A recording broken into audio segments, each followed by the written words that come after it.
Buat teman-teman UMKM yang berjualan pangan olahan, sebaiknya memiliki izin edar dari BPOM supaya jualannya tenang. Iya dong, daripada dikit-dikit takut dirazia. Selain itu, memiliki izin edar BPOM juga akan lebih mempermudah kalau teman-teman mau nitip jualan ke minimarket, supermarket, atau mau ekspor karena izinnya sudah jelas. Nah, di video kali ini saya akan membahas apa saja persyaratan mendapatkan izin edar dari BPOM dan bagaimana alur pendaftarannya.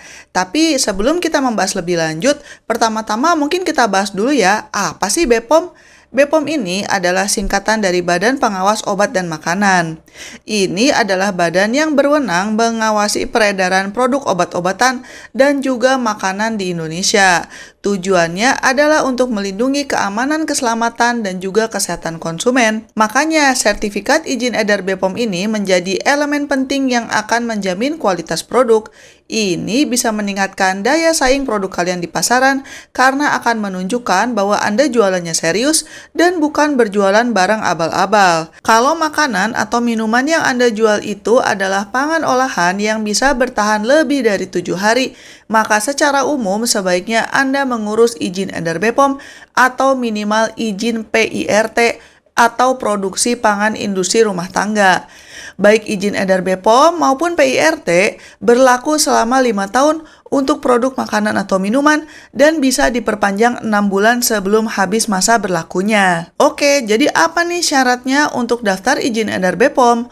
Untuk persyaratan administratif, ini tergantung ya, apakah panganan olahan itu diproduksi di dalam negeri atau barang impor. Untuk pangan olahan yang diproduksi di dalam negeri, kalian mesti mengisi formulir pendaftaran dengan lengkap. Selanjutnya, kalian perlu menunjukkan izin industri, dan ini bisa berupa izin usaha industri atau IUI, tanda daftar industri atau TDI, ataupun izin usaha mikro kecil atau IUMK. Selanjutnya, berikan juga hasil audit sarana produksi atau piagam program manajemen risiko atau PMR, ataupun sertifikat cara produksi pangan olahan yang baik atau CPPOB.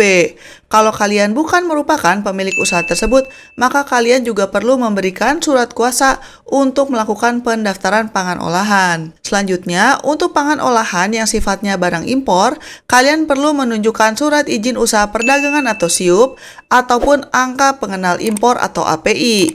Selanjutnya, berikan juga hasil audit sarana distribusi dan sertifikat Good Manufacturing Practice atau GMP, Hazard Analysis and Critical Control Point atau HACCP, ataupun ISO 22000 ataupun sertifikat serupa yang diterbitkan oleh lembaga berwenang dan atau hasil audit dari pemerintah setempat.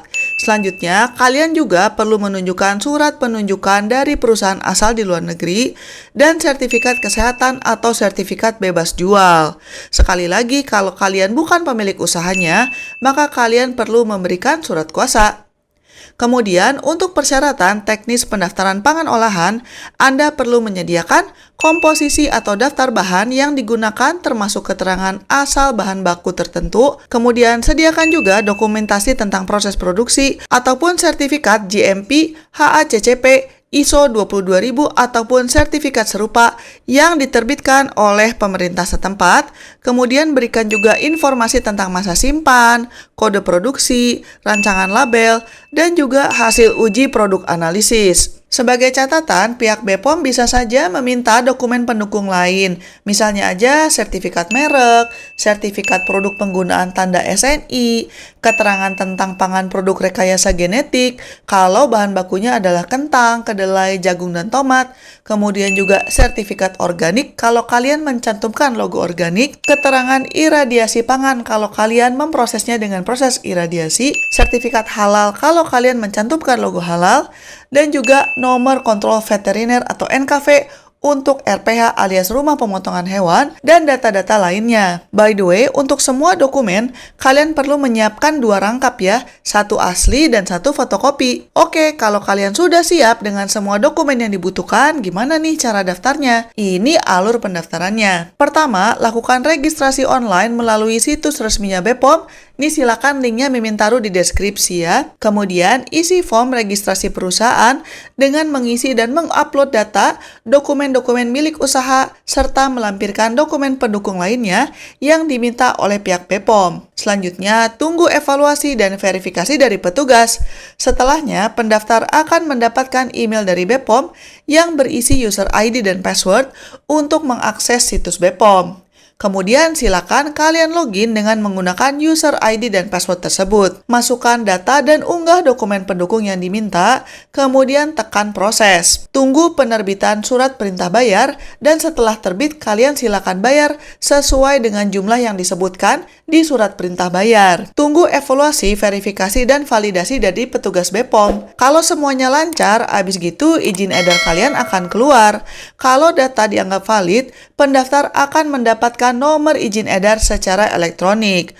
Udah deh, kalau di-approve, maka izin edar BPOM yang diterbitkan itu berlaku untuk 5 tahun dan bisa diperpanjang melalui pendaftaran ulang. Kalau teman-teman mikir, aduh mbak kok repot banget ya? Alternatifnya adalah untuk daftar izin PIRT alias produksi pangan industri rumah tangga karena persyaratannya relatif lebih sederhana.